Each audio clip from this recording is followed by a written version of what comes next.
was the most important advancement in medicine in my career. And then for me to say that, that's quite a bit, because I've done a lot of things in cardiology. I was fortunate to really be at the cutting edge of cardiology, and it provided me with a great career and a lot of fun, a great humbling experience to take care of people. But in the back of my mind, as I stood there at 3 o'clock in the morning, putting a balloon in an artery and then opening it up and putting a stent in, is what caused this thing in the first place? I never had a chance to explore that till George forced me to read some science. So it takes me back to my first year of medical school, when a man was our lecturer in biochemistry. His name was Handler, Philip Handler.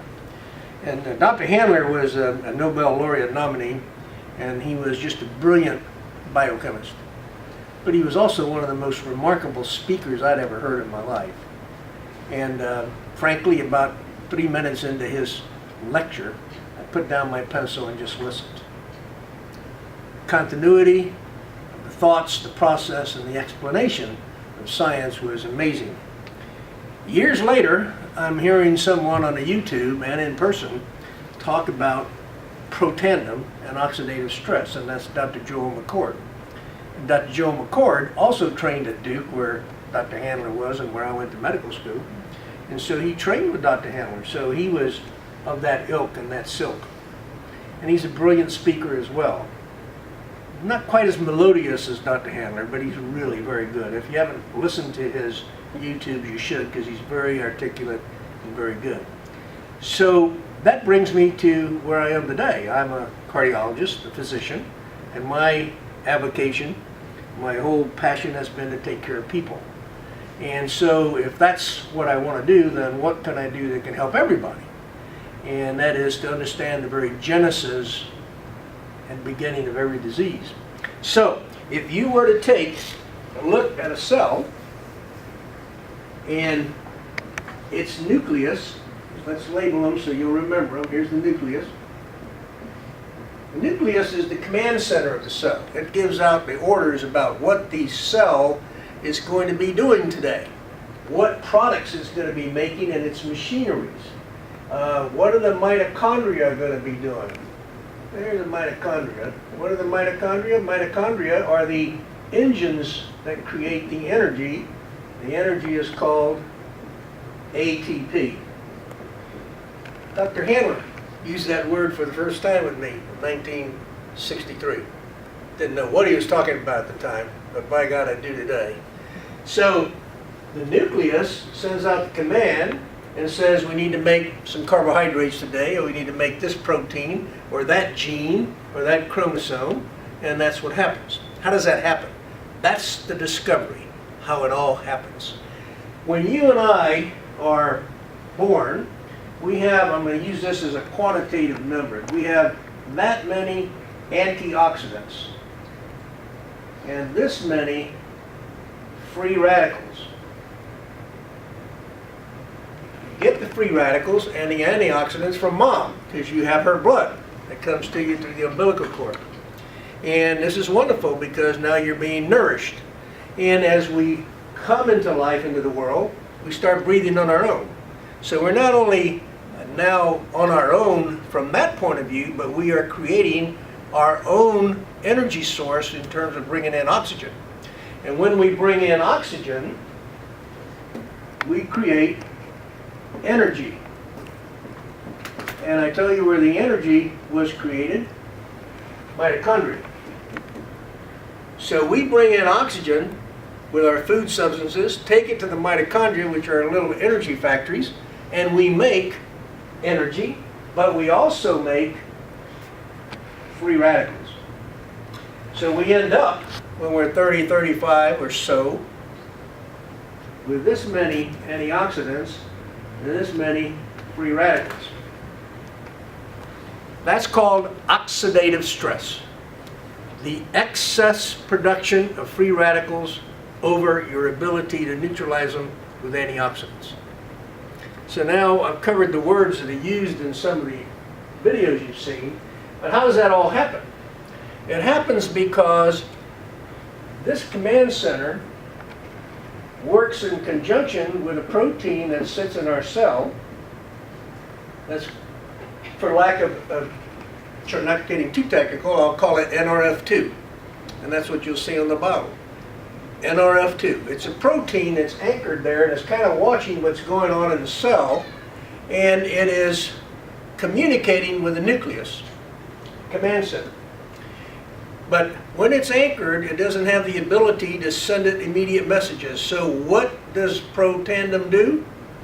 Protandim comes in, and when we take it in, 5 herbs, which we have had in our biosphere from the beginning of time, put together in a certain combination, it activates the release of this Nrf2 and sends the Nrf2 message up to the nucleus, and we have a transcription information going up which says to the nucleus, hey boss, we are overwhelmed with free radicals.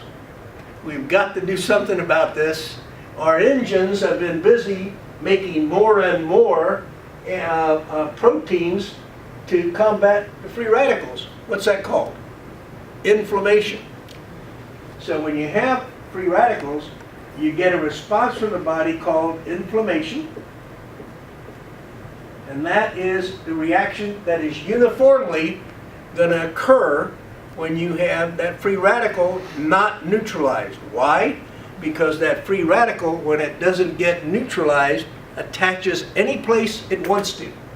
It can attach to one of the engines here. It can attach to the mitochondria. It can attach to the cell membrane. It can attach any place. And when it does, it injures a cell. The body responds by making more free radicals, which are called pro-inflammatory, I'll just make an I here, pro-inflammatory molecules. And that always ends up in what? A scar. So this always ends up in a scar, and there you are. Scars replace cells.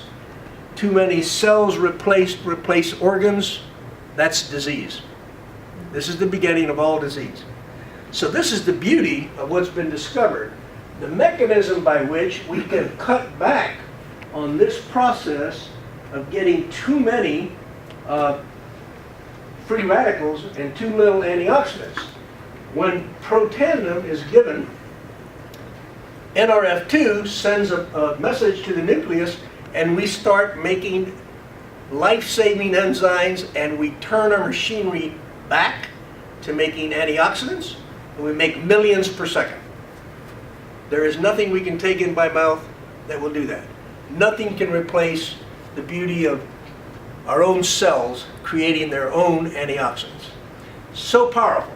Now, focus for a minute on this. Is called Nrf2. Well, if there's a 2, there must be a 1. And there is a 1. And the 1 is another transcription factor.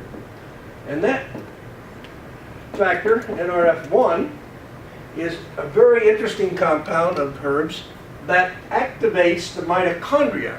Think about this. Who's working the hardest in the cell? The mitochondria. They're producing all the energy.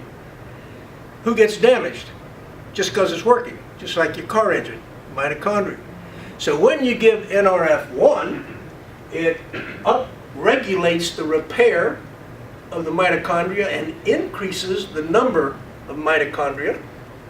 And so you make more energy, and you're more efficient. The cells are more efficient, so you really need to have the Nrf2 molecule there, don't you? Because you're going to make, with more energy and more combustion, more free radicals. So it's a beautiful biochemical cycle in which we take in oxygen to live. We also take in oxygen, and it causes our disease and aging process. The aging occurs when we get all the inflammation at the cellular level. We don't know it till we're a little later in life. And we get scars, and scars replace our tissue. And even cancer can be said to be part of this, because if the repair here with a scar or of the injury is not done perfectly, we can get a new protein, right? And that just takes off by itself, and that's called cancer. So what the discovery is so beautiful, is that we now understand a whole lot more about the mechanism by which our bodies age and the mechanism by which our body can produce protection against aging and disease. Slow down the progression. It will never stop, by the way, guys, until you die. That's when you stop breathing. But you can take a whole lot longer to get there. And interestingly enough, just to give you a little tidbit of the latest paper on this process, they took some mice and they gave them minimal amount of estrogen. They used 2 or 3 different products, and they used Protandim. And they used metformin, something you probably heard about, which is a diabetic drug. And metformin had no effect on cellular life prolongation. There was a 7% increase in cellular, or in the longevity of the mice, not in the cells, in the mouse himself with Protandim. Now if you're 60 and you get 7% increase, that's another 4.2 years. If you're 75, that's another, you get the picture. So we're going to see more and more of this data, because it's going to tell us that the mechanism by which all this occurs and the protection we're getting when we use what nature gave us to begin with, this cycle of plants and animals that live and breathe together and protect each other and are necessary for us to grow and live and exist, is really at work. So the science brought me here. The science sustains me. We have about, I don't know, easily over 1,000 patients, maybe 1,500 on this product now. We recommend it for everyone. Why? Because everyone breathes oxygen. We recommend it for every mammal if you have pets at home, because they breathe oxygen. And we think that this is a beautiful product to take